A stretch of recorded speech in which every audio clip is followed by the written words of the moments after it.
Join me, Mark Windows, for Windows on the World live every Sunday 9 to 11 p.m. GMT. Check out our archive and programme stream at windowsontheworld.net. Good evening, everybody. Thanks for joining us. That's better. I should have done that earlier. We had a great show in Worthing yesterday, and we had a great turnout as well, despite the fake Greens who are attacking anything outside their narrative. We have talked about this quite a lot, but those who have their beliefs manufactured for them, or their beliefs, cannot think clearly and critically. They are the chosenites of the New World System.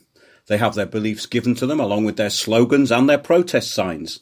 The signs get recycled after the events they attend, and new slogans are thought up for the next event. It has to be very simplistic, there is no thought needed, and never any facts. The group are bonded together through a collective belief. For example, the new system created global warming. This came out of a report from the Club of Rome in a document called the First Global Revolution.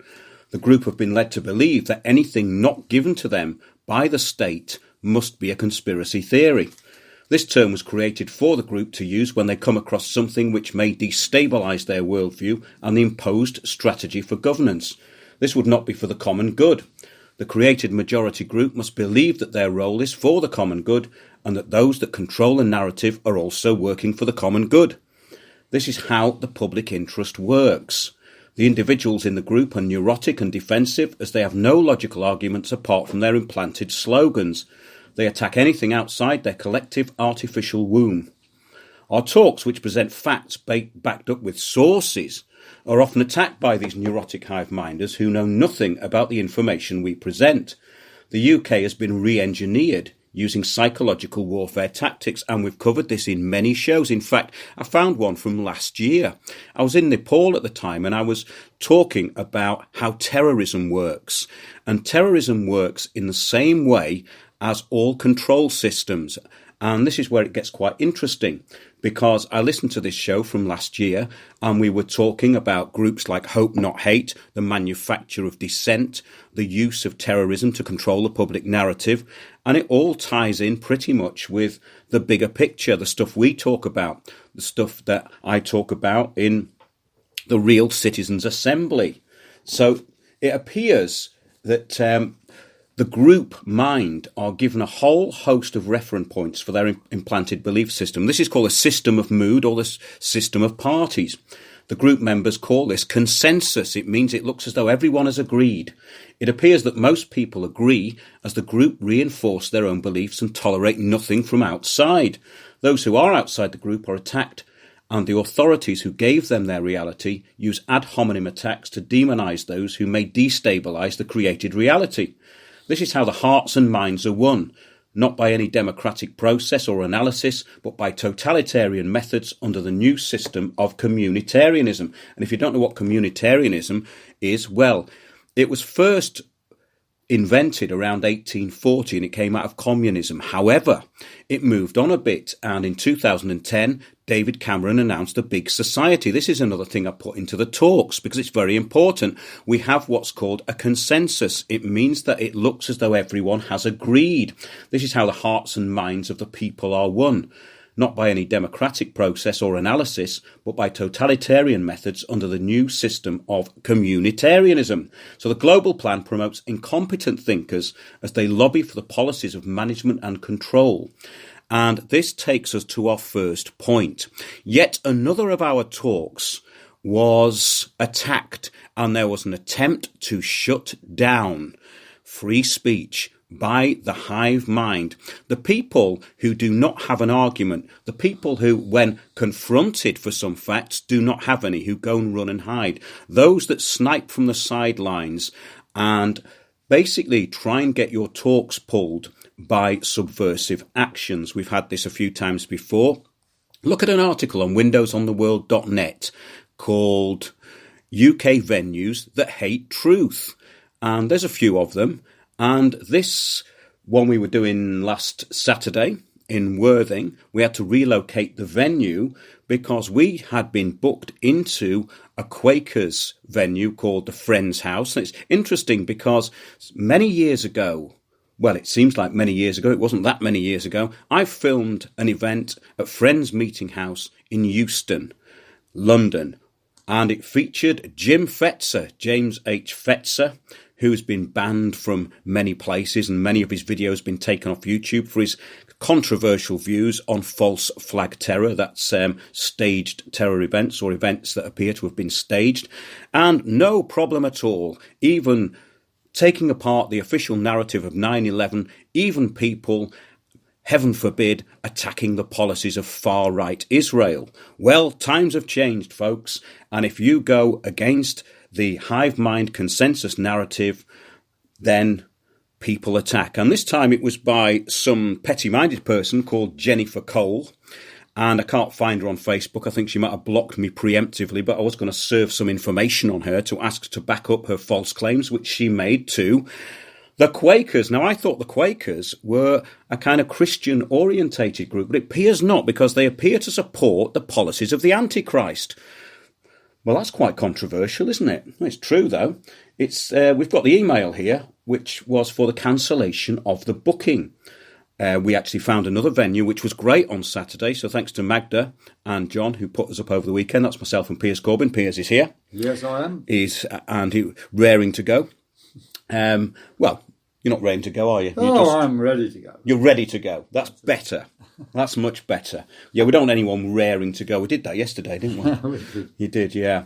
Well, this is what happened when a useful idiot, one of the hive-minders, you know those people, the ones who have no facts but a little bit of rhetoric, they've learned the word conspiracy theory, and they call you a denier because they've been told to.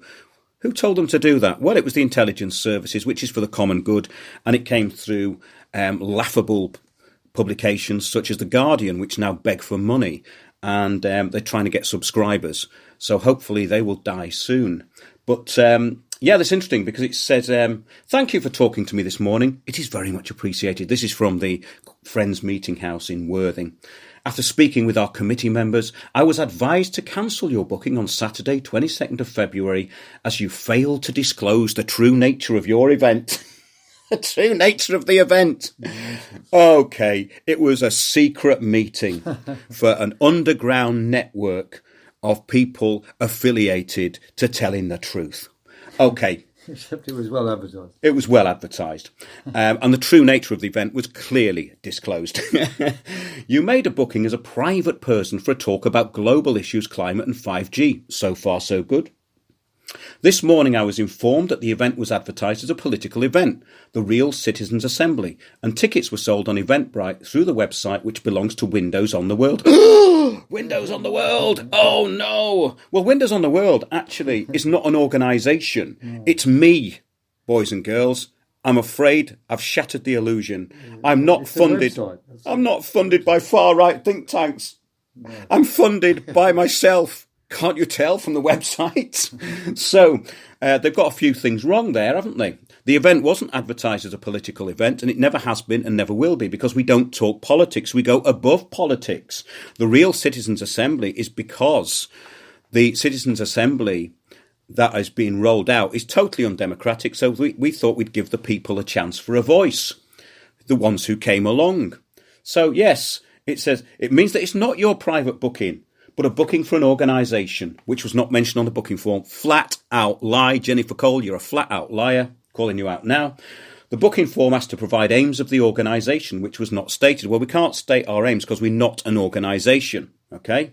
So that's sorted that one out. Hence, we were not informed about the real aims of your event. Yes, you were, so stop lying. As a warden, I was told by you that the booking was for a talk about dangers of 5G for ecology and some climate issues. Well, that's pretty accurate, actually. As Quakers support care about the environment, I was under impression that your talk is very compatible with our values. Well, clearly not, because you obviously support the Antichrist, and we don't. Today I was informed by some members of the Religious Society of Friends, the Quakers, that the main topic of the events organised by your organisation is climate change denial, which is a political and controversial issue. Well, I think she needs to define what she's talking about there. Who put the word denial into her highly inactive and minuscule brain? Well, maybe Jennifer Cole can answer that, because she's the one with the highly inactive and minuscule brain who was gloating about getting our booking cancelled. Well, these are the people who are shutting down your free speech. These are the fake Greens who want to kill you. So I think people should start taking action against the fake Greens who want to kill you. As you know from our lettings policy, Worthing Quaker Meeting has an absolute right to refuse any booking, blah-de-blah-de-blah-de-blah. So you're disgraced. Friends Meeting House, Worthing, you are a disgrace to the human race. You support the policies of the Antichrist. So let's move on now. Let's move on. Banning wood burners is part of the looting and control system. Okay? Now, those people who support these fake green policies are supporting the devastation of the population in the respect that many people need fuel to burn on their wood burners because they may not have huge amounts of money to spend on gas central heating or electric, because that's where it's going. All gas is going to be banned too, and you're going to have to use electric, be on a smart grid and be in a smart city. That's what this is about. So all of you fake Greens are taking away the rights of people to live in the country. Shame on you. Piers, your comments on this. You know about this story, don't you? Well, absolutely, yes. The taking away of rights to have wood burners or anything, I think is an abomination. I mean, a key point that we were making on Saturday was that we have to pose our opposition to the things they're up to in terms of defence of rights, you see. And there's all this stuff going on about forcing houses to have a certain amount of insulation. Imposing 25,000 charges. So the sort of thing we have to say is that we want to defend people's rights to insulate homes the way they want. And there shouldn't be impositions on this. It's entirely voluntary. If you want to live in a cold house, well, you live in a cold house. And that's it. And the other rights issues, such as we want to defend everyone's rights to the reasonable use of open land, uplands and beaches and seasides. And these are under attack under the agenda. We also defend the right to decent-sized homes.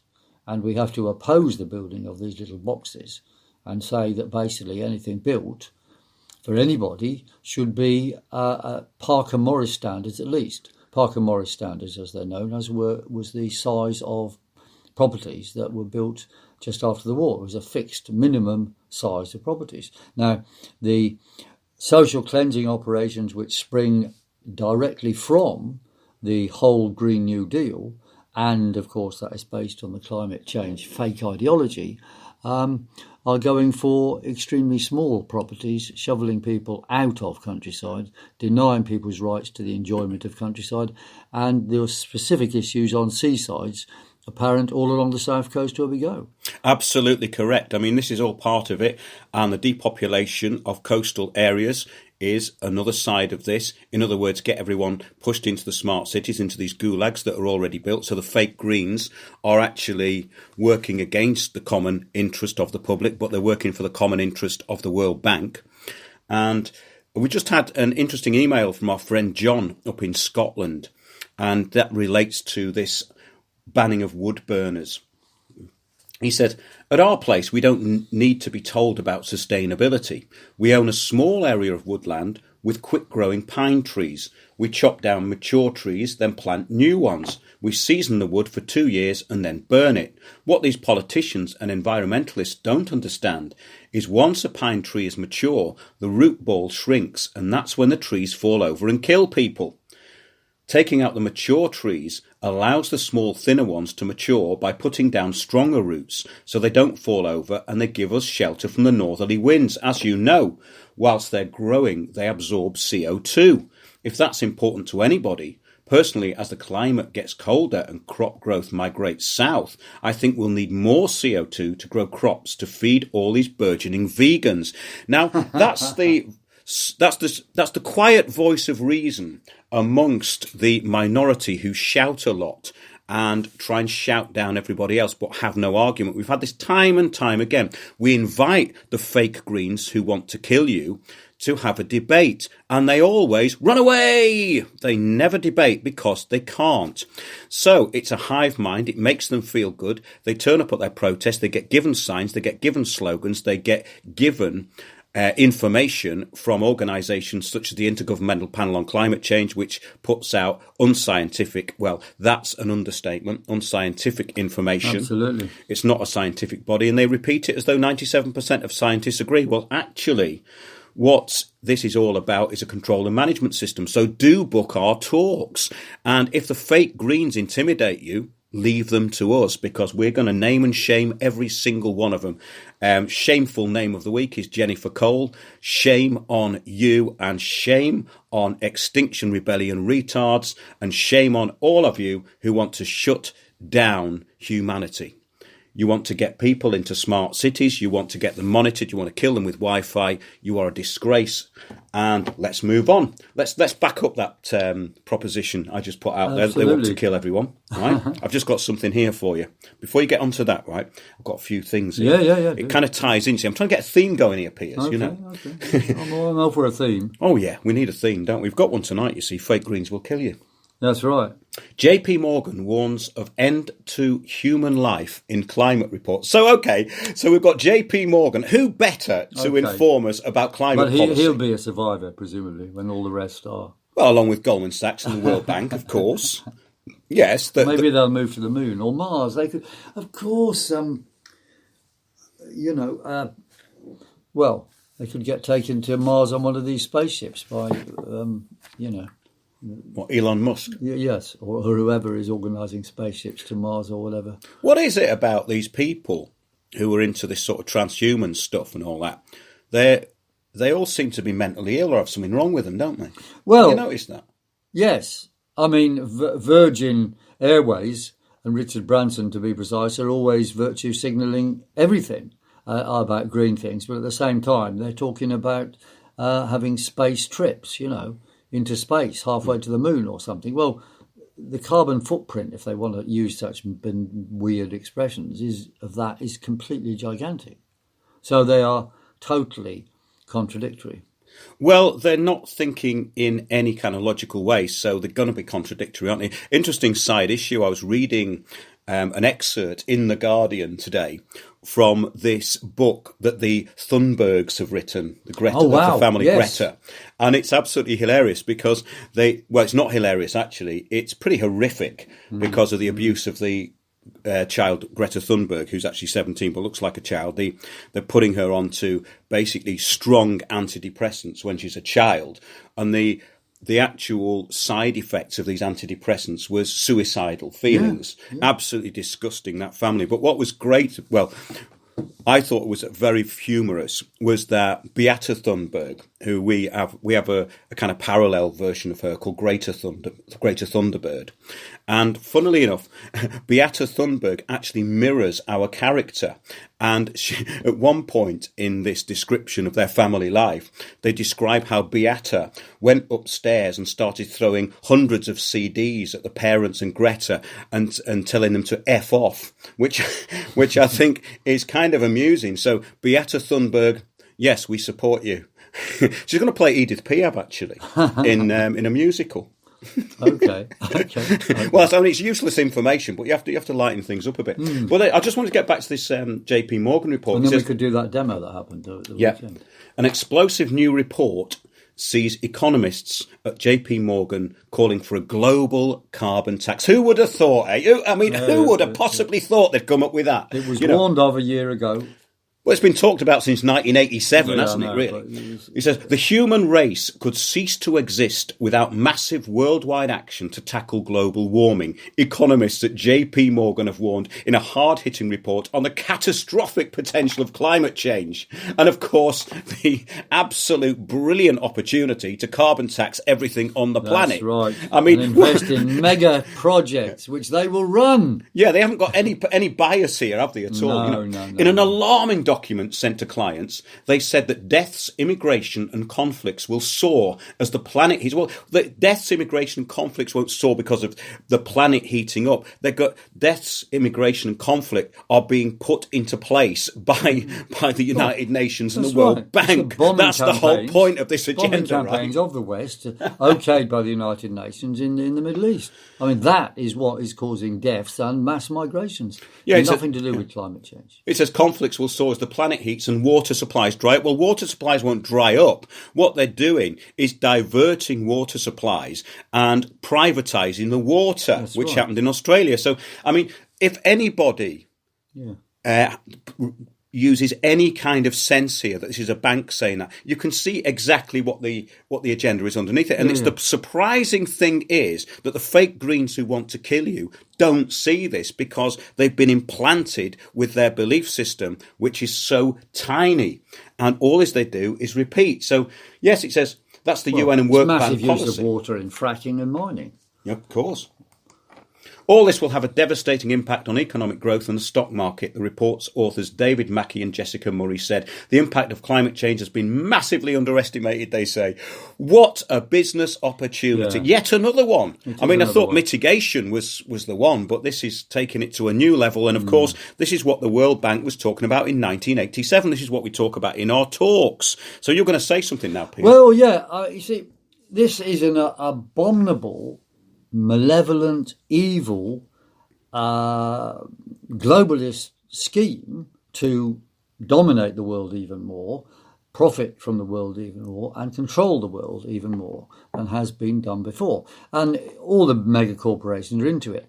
But the sad thing we have about the current situation is that not only have they managed to create a fake, well, it's a protest movement with false aims, if you like, i.e. the Extinction Rebellion, i.e. believing in things which are untrue. But also around that, there's plenty of so-called left groups now who are joining in. And they completely misunderstand or have been brainwashed into this narrative. And, for example, this last Saturday, while some of us were in Worthing, others, including some school students we know, aged 17, were protesting along with others against the Extinction Rebellion events which have been held in Russell Square. And at this, there was handed out a leaflet entitled "Join Earth Strike in blah, blah, blah." And this is a sort of leftist type thing, and it's campaigning specifically against the Glencore Mining Corporation, which is using child labour in the Congo to get out the various metals and so forth. Now, they associate this with climate change somehow, and therefore Glencore must be attacked. But the actual facts are that Glencore's operations in the Congo and other places are increasing because they're providing massive materials for wind farms and batteries, and indeed mobile phones. And these things are expanding in use because of green policies, which these demonstrators are promoting. So, in fact, the demonstrators are responsible as well for child labour in the Congo, yet they're protesting against it. You see, but they are so completely narrow-minded, they do not realise this. They've got here a statement here.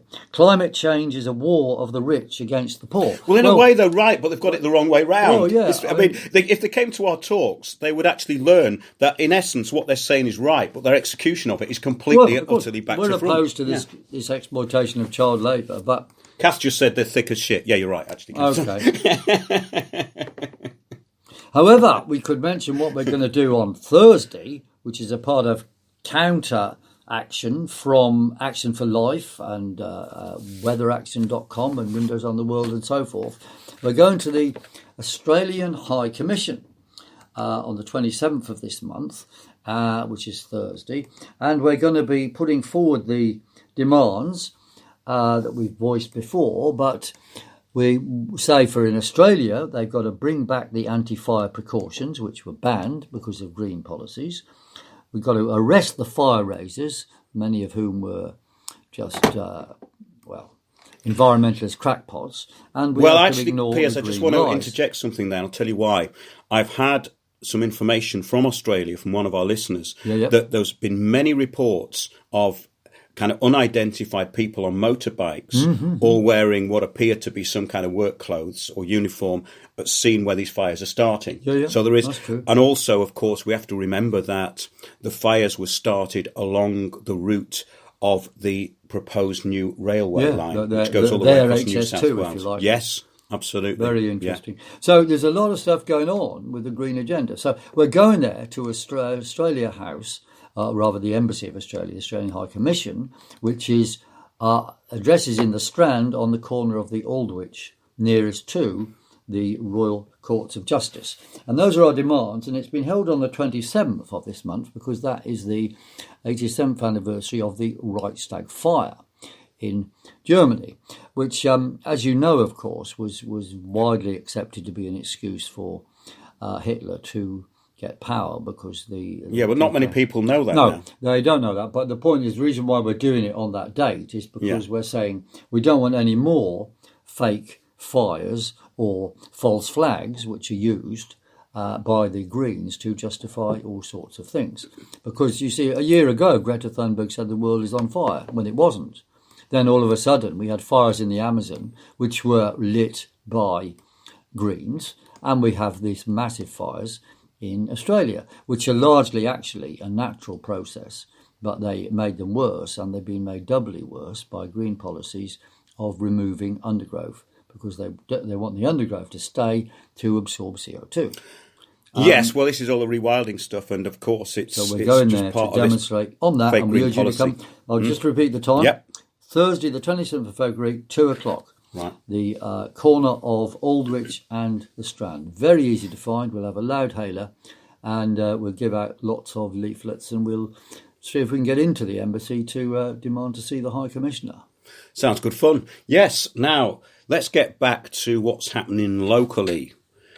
The globalist local stooge, Clyde Loucks. Now, this is the cabinet member for the environment who's now deputy leader of Waltham Forest, a borough in northeast London, and also the useful idiot puppet who's rolling out a thing called livability in Oxford. Remember, Oxford in the United Kingdom is the first, or was the first place, to have a citizens' assembly on climate change, where they agreed to retrofit their houses at £25,000 each, and also where they've been steered by someone who lied about climate change called Miles Allen, who's their expert witness, and they are being steered by lobbyists, people who know nothing about the climate, and they can't actually question anthropogenic global warming because that's a given. So that's what these citizens' assemblies are about. That's why we call our talk the real citizens' assembly, because it's where people can actually get a voice. But this is from a newsletter, E17 Streets for All. Now, these are people who've been opposing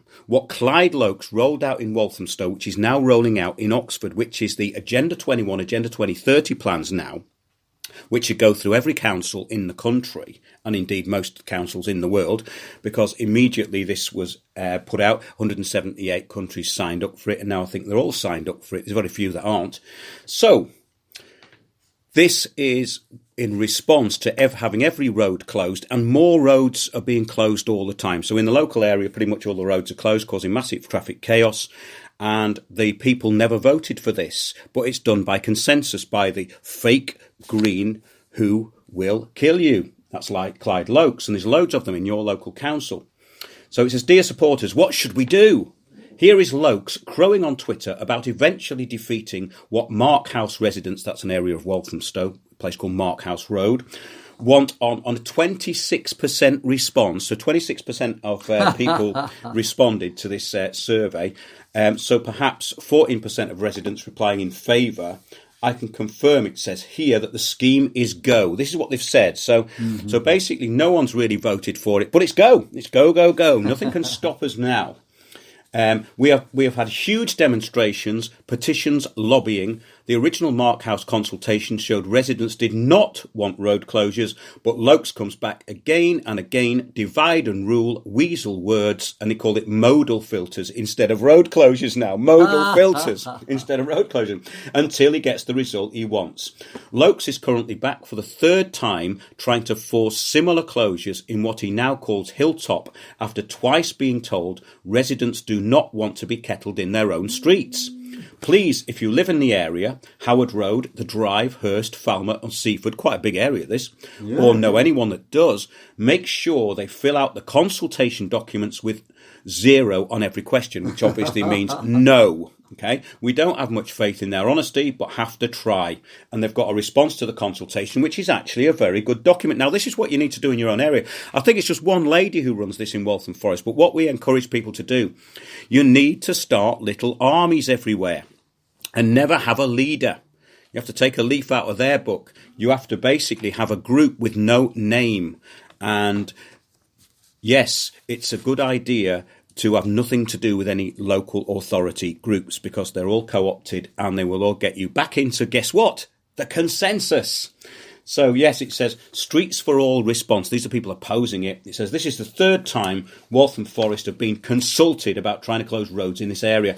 Although the councillors paid officers who are paid by us working for months on these projects, residents have to use their own time and resources to try to counteract their agenda. Very good point here, because people come home from work and they go, oh no, I don't want to have to deal with this. You can't blame them, but I'm afraid you're going to have to, because lives will be made intolerable by these policies, and they're already being made intolerable. The reason I left Waltham Forest, this area of North East London, because I knew exactly what was coming. And guess what? It's been rolled out in every London borough. And what's the title of their thing? Streets for All? Streets for All. That's great. I think that is important. You see, a point we were making on Saturday is that we need campaigns on specifics. We're completely against this woolly nonsense from Extinction Rebellion, which is demanding action, which means they're offering themselves to be taxed and controlled, and offering everyone else to be taxed and controlled. So Streets for All is a great slogan. On the seaside issues, we're saying we want rights to seaside access, and we want rights to uplands as well, access. And along the seaside, as you know, in the case of Fairbourne in Wales, but it's also happening along the south coast, that the spending on sea defences has been decreased. And in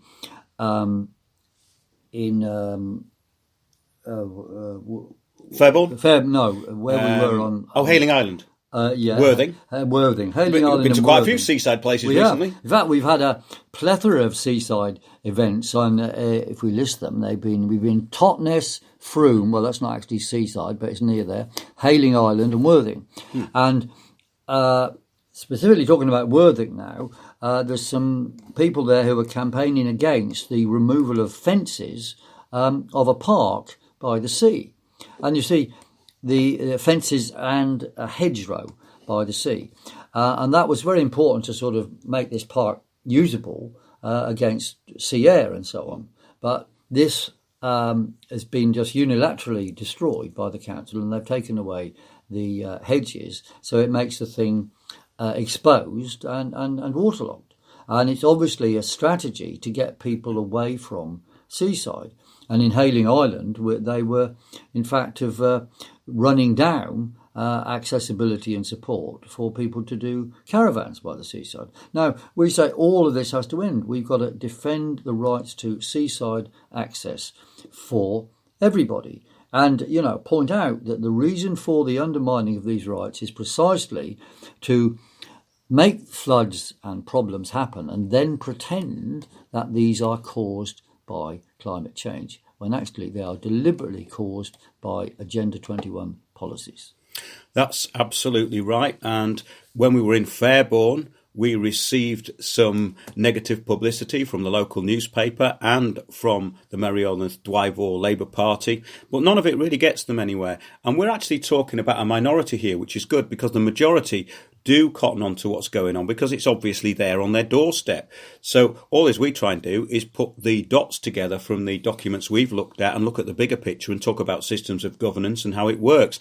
And most people twig and go, oh yes, of course, it's not just a local issue, it's a global issue, which of course it is. So those who actually block our information are working against the public interest, and they need to be stopped. So yeah, fake greens will kill you. That's the title of tonight's show, and it's very true, actually.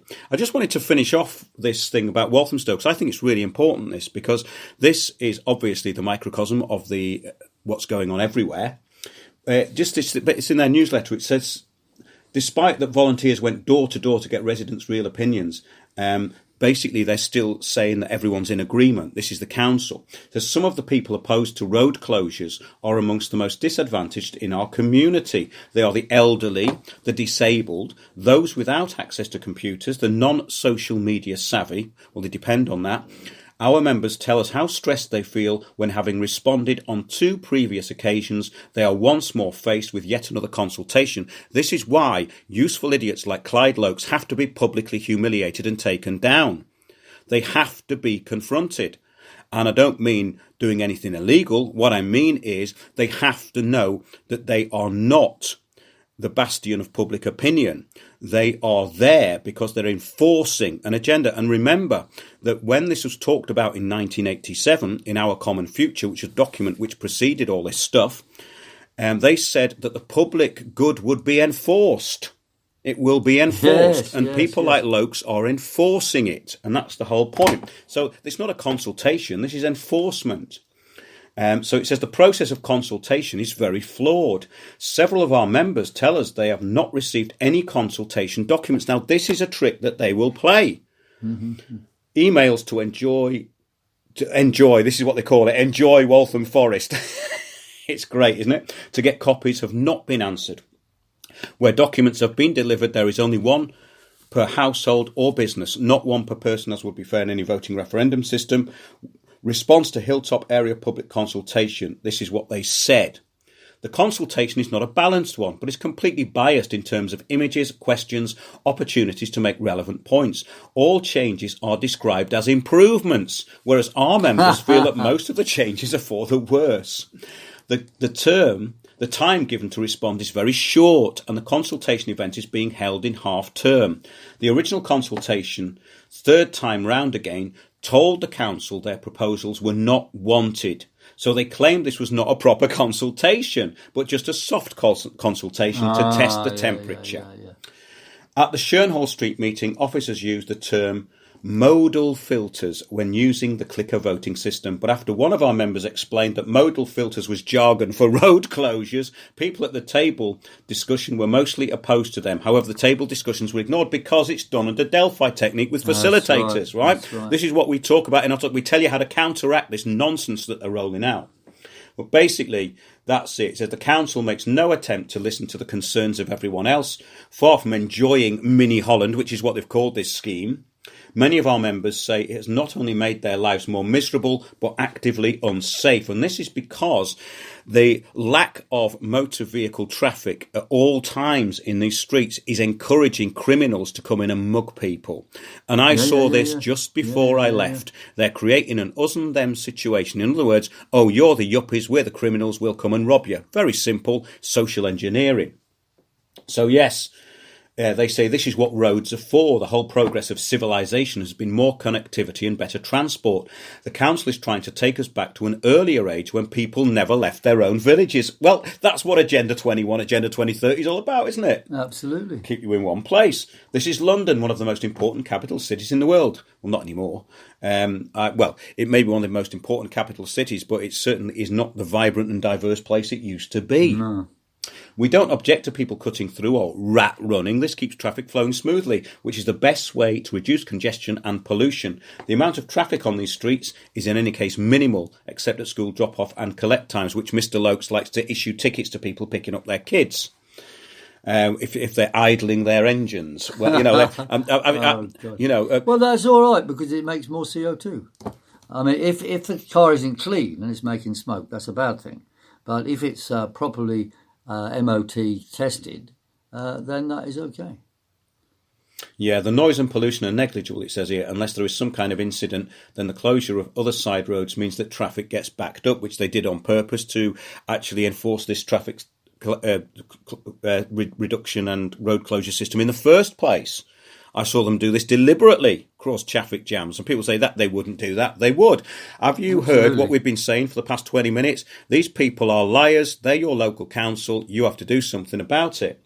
Streets without traffic also feel much less safe, they say, an issue which was thoroughly explored by Women's Design Service in their Making Safer Places project. Blocking streets off is also beneficial to criminals, as we've said, especially those using bikes, scooters and motorbikes, as police cars are unable to pursue them because the police can't get in and out, right? We object to the removal of any parking spaces. In summary, we completely object to any modal filters. Instead, we would like you to support and enable the phasing out of the more polluting vehicles and the increased use of electric and hydrogen fuel. Well, that's not really even a sensible argument in this context, but they're trying to appease them, I suppose. If you want to keep big lorries out of London, then great, but you don't need to throttle people's road access in any particular part to do that. You just have a ban on big lorries and large diesel vehicles, unless perhaps they've got proper catalytic converters. Many modern diesels can have, but have proper filters on them. But it is true in general that diesel pollution is a problem, and it is a problem which arose from green policies because they switched more and more things to diesel because the CO2 per mile is less for diesel than it is for petrol. Absolutely. I want to get now on to something you were talking about earlier. Yep. Ecoterrorist group started Australia's devastating bushfires, Senator claims, just to back up what I was talking about. Yeah. So now this came from a private source, not this particular, this was in the Times, I think, but this private source that sent me this information said that there were many eyewitnesses to these people on motorbikes being seen where these fires were started. In other words, people who weren't known there at all. Mm-hmm. Australia has been... And lynch mobs meant after some of them as well. Australia has been urged to investigate whether eco-terrorists started the devastating wildfires that have left 3 animal species at risk of extinction. More than 100 other species need urgent intervention to ensure their survival. Concetta Fierravanti-Wells, a senator from the governing Conservative Liberal Party and former government minister, demanded an official investigation into the causes of the fires. She told Parliament that the vast number of fires that started around the same time not only gave the impression of the possibility of arsonist attack, but also suggests a level of coordination. Who are they? What was their motive and intent? Are they lone actors or part of a collective conducting eco-terrorism? She asked. One of our listeners claims there are many witnesses to unknown individuals on motorbikes seen in the vicinity of where the fires started. Yes, I covered that earlier on. So I think that's a really interesting point here, because the whole narrative of this is that it's about climate change. And when I pointed out it might not be due to climate change, but to policy, the first thing that happened was somebody said, "Don't listen to him, Neville. He obviously voted Brexit." Yes, well, absolutely right. It is, you see, a deliberate creation or exaggeration of a scare story. It's a false flag, or if you like, if you want to talk about fires, you can call it a Reichstag fire, which was, supposed to be a fake fire which assisted Hitler get power. But the important thing is that it is a false narrative created to not just to influence people in Australia, but around the world. And in fact, my information is that there's now less people in Australia that believe this is anything to do with climate change. And there's more people in Britain that believe it is, because it's just a propaganda device used by the BBC.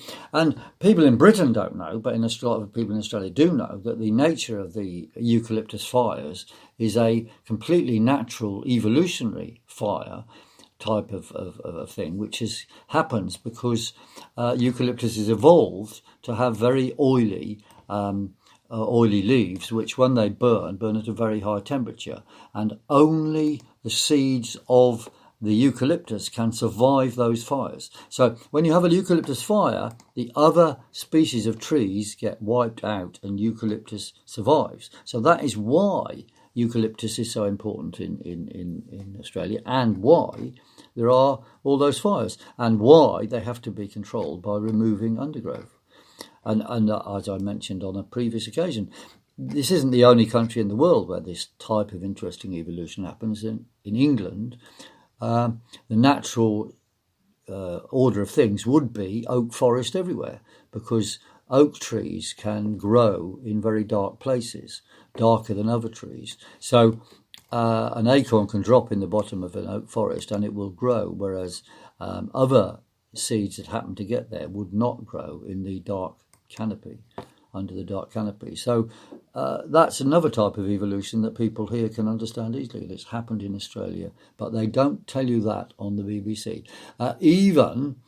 Even Sir David Attenborough doesn't tell you this stuff, and you think he would actually, wouldn't you, if he was Mayday, Mayday, Mayday. Instead. And climate and economic emergency. Right. And we are still challenging him and the BBC to a public debate, and we'll hand leaflets out to that effect when we're outside the Australian High Commission on Thursday at 2:00. Well, that sounds great. And join us on Wednesday. I've got special guest Kevin Boyle, and we're going to be talking about all things to do with the law, which will start a little series off because myself and Kevin have been having conversations about this for a long time. And Kevin comes up with some great stuff. He's an expert in certain areas, and we're going to put our heads together and try and explain some principles where people get a bit confused about what's going on with law. This is not legal advice, obviously, but it's about how the system works, because that's what I'm more interested in the way that things are rolled out and how things actually work. We did a show a couple of weeks ago about the common good. What the common good actually is all about is to keep society in its place. In other words, you need people like Extinction Rebellion to enforce global policies because the public won't vote for them.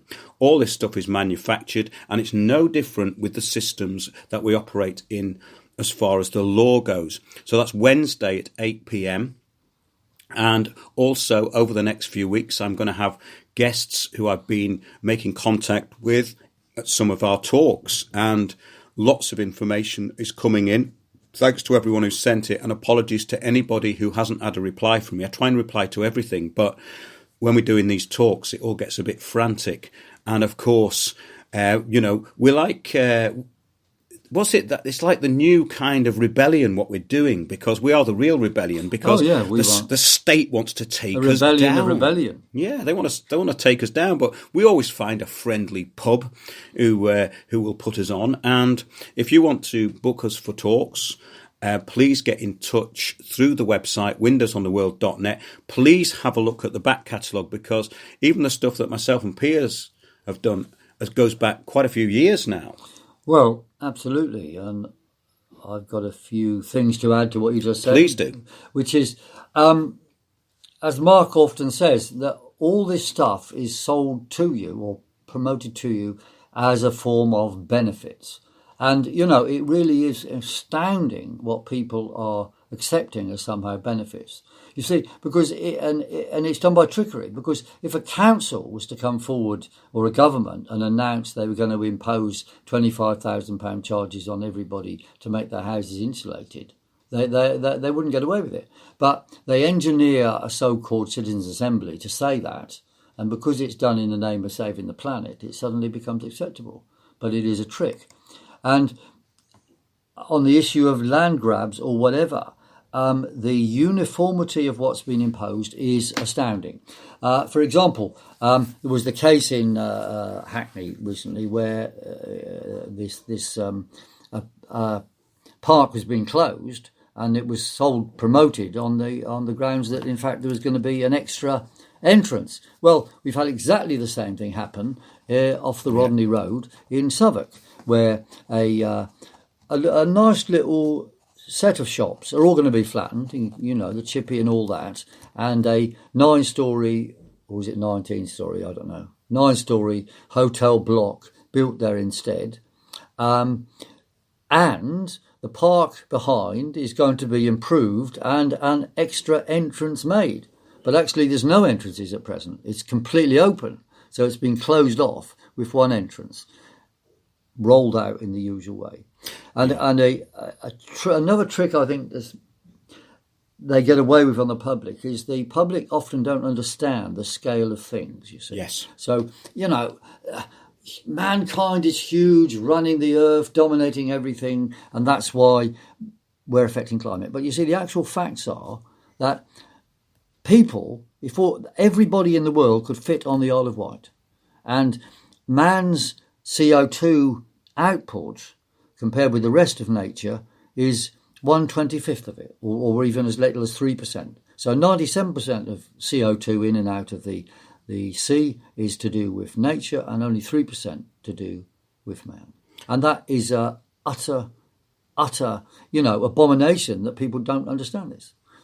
And to end on something, I would like to just advertise that if you want to get our weather action forecast, they are going at a very special reduced price, 12 months for only the cost of 3 now.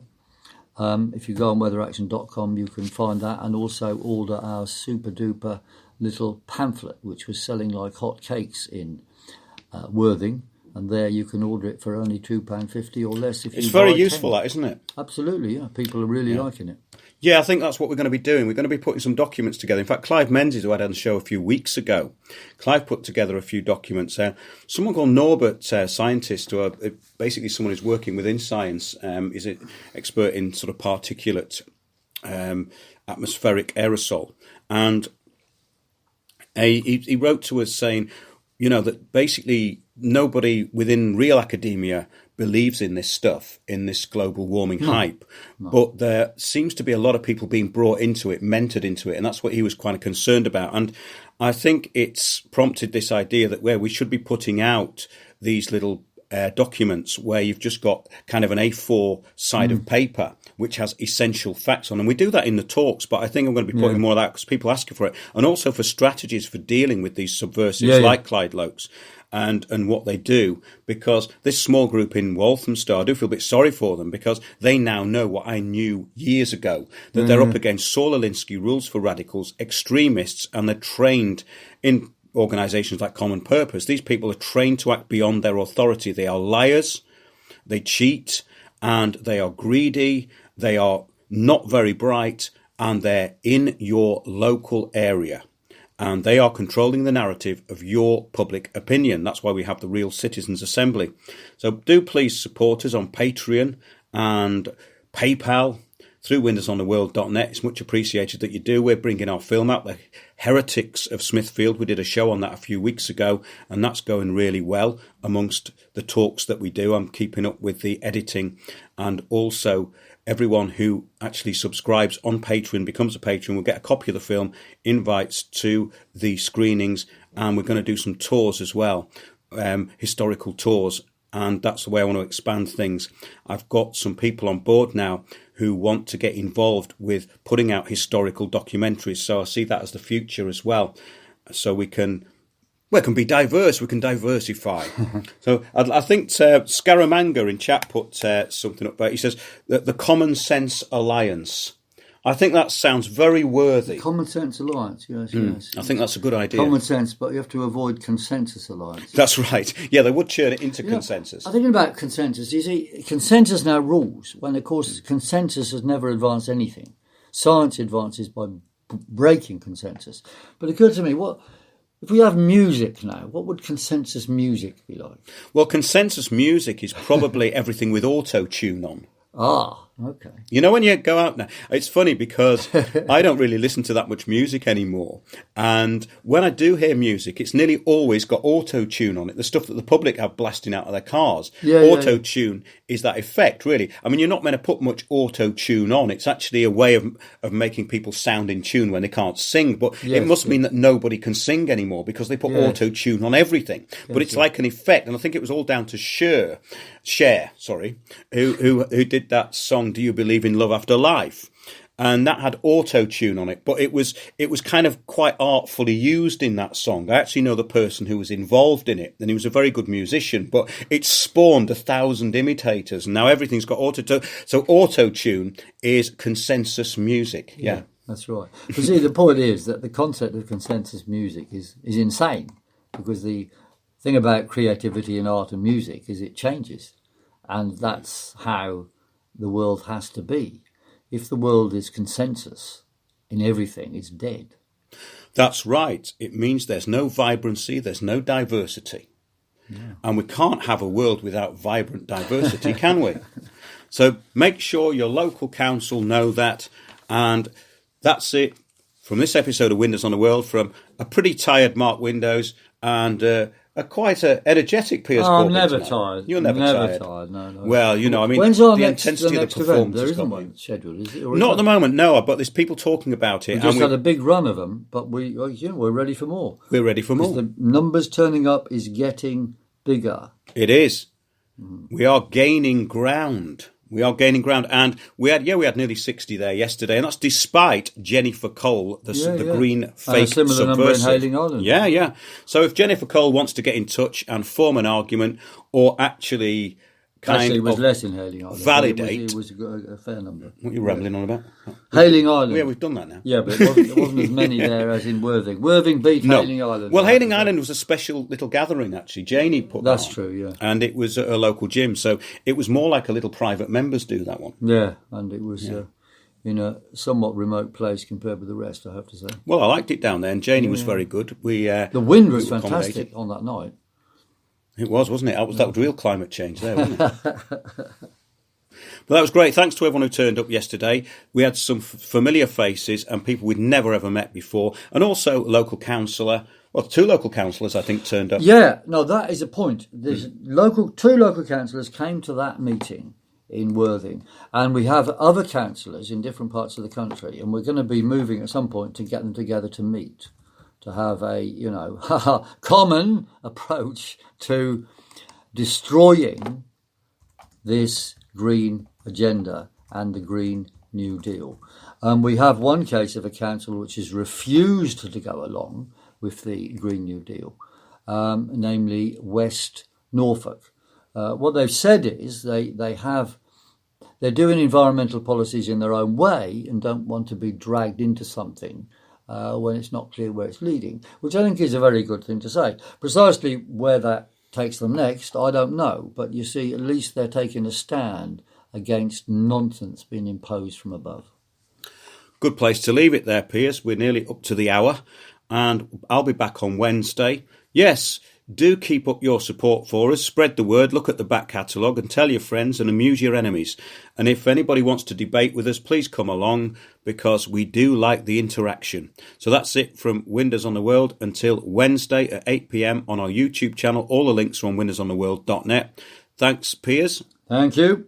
And we'll see you all soon. Okay.